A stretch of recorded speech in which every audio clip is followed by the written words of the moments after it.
Hello, this is the video for 3.4, Fallacies in Logic, just the first two examples of this section.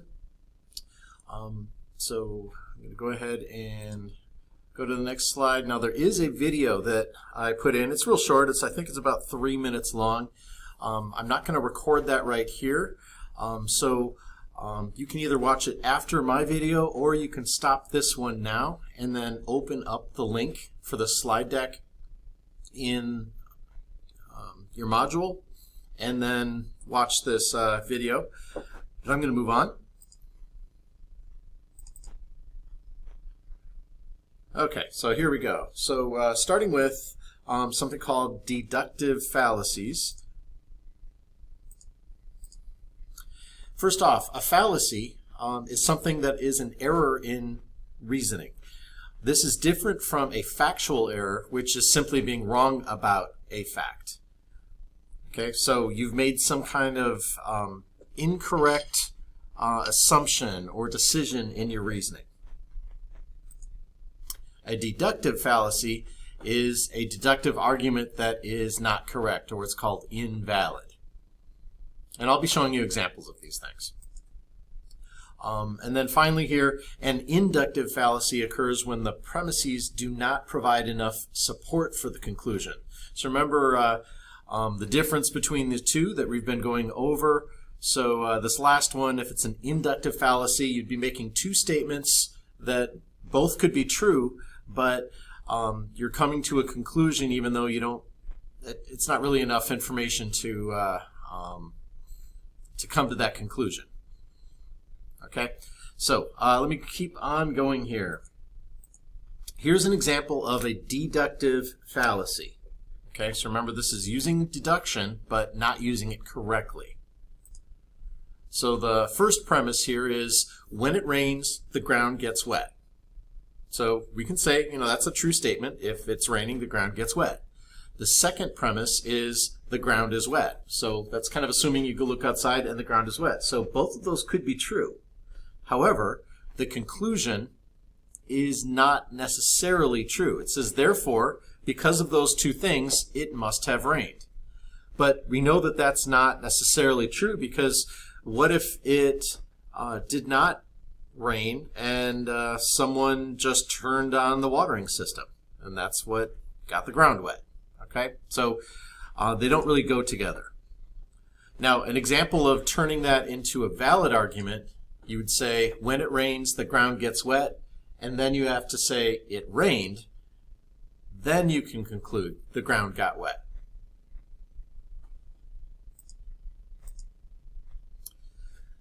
So in this one, the question is the logic in this description of lie detectors valid? Is it accurate? To detect lies, a polygraph test evaluates a person's heart rate, breathing rate, blood pressure, and perspiration on the fingertips. Sometimes a polygraph test also evaluates involuntary arm and leg movements and nervous tics, which often occur while being asked difficult questions. When people lie, their heart rates increase and they start sweating. So, when a polygraph test shows an increased heart rate and sweating, you can conclude that the person is lying.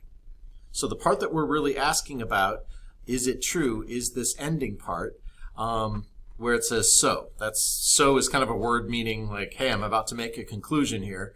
So it's saying if we know that someone has an increased heart rate and they're sweating, they are lying. Okay, so the question is that a valid argument? So the premise basically is when people lie, their heart rates increase and they start sweating. And then another premise is the man has an increased heart rate and is sweating. So the conclusion that they came up with is he must be lying. Now we just saw on the previous thing that there are other things that could cause someone to be, let's say it this way. There are other things that might happen. Okay, so when people lie, their heart rates increase and they start sweating. Okay, so what I wrote on this next one was this argument is not valid because he could have other reasons for having an increased heart rate or for sweating. For example, maybe he's thinking about something that's going to happen later that day that he is really stressed about and worrying about. That could increase his heart rate. And if your heart rate goes up, your body temperature goes up, and you can start sweating. So the article on the previous screen never says that if you have an increased heart rate and sweating, you have to be lying. It just says that if you lie, then that would happen. Okay. Moving on. Here we have a picture of a famous crater. It's actually in northern Arizona. It's not that far from us. You can probably get there in about 6 hours or so, I would say, in the car. But it says, is the logic in this description of craters valid? So on the right side, when meteors hit the Earth, they form craters, some of which are over a mile in diameter. The diameter of Crater Lake in Oregon is about 5 miles, so it must have been formed by a huge meteor. So it sounds right. You know, meteors can make huge craters, and there is a crater there in Oregon that is huge, so it must have been created by a huge meteor. Well, to help see that this argument is a fallacy, you can write it as a syllogism. So here would be the syllogism for this. When a large meteor hits Earth, it forms a large crater. Number 2, the diameter of Crater Lake in Oregon is about 5 miles. Conclusion, so Crater Lake must have been formed by a huge meteor. The problem is, to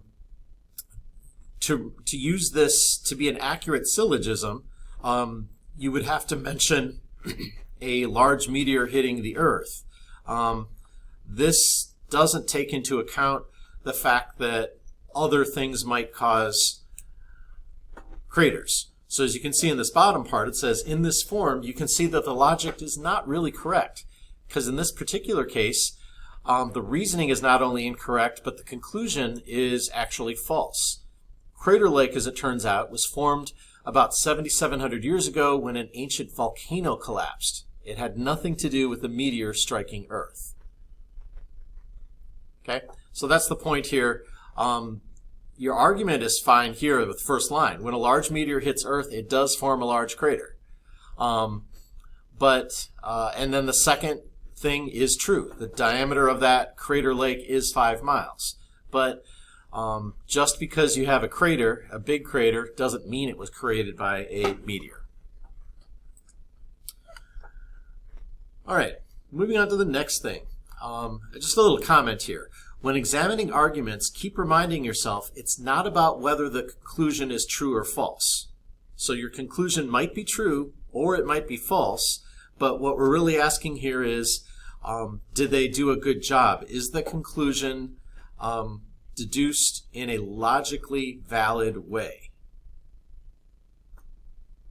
All right, I have one more thing to look at in this video. So this person is pretty famous, and he had a movie made about him and his life, I would say about 3 or 4 years ago. His name is Alan Turing, and he was a really smart guy, and he helped out the Allies during World War II. And it says here, I'll just read it, Alan Turing was an English logician, cryptanalyst, struggling with that word, and a computer scientist. Basically, he could break codes. Okay, so I'm not sure I've ever said that word out loud before. He is often considered the father of modern computer science. During World War II, Turing devised methods for breaking German codes, and because of this, some have called him the man who saved the world. So because of his work, the Allies could listen in on what the Germans were saying to each other, and they would know about troop movements and planned attacks. And if you know about a planned attack, you can plan your defense ahead of time. So here's a quote from him, and the question is this logic valid? If each man had a definite set of rules of conduct by which he regulated his life, he would be no better than a machine. But there are no such rules, so men cannot be machines. So pause this if you want to think about that a little bit more. And I'm going to go on to the next slide. All right, so you can turn that into a syllogism to see if it works. The first premise, which is his statement, if each man had a definite set of rules of conduct by which he regulated his life, he would be no better than a machine. Okay, so we're going to take that as true. The second premise, there is no set of rules of conduct.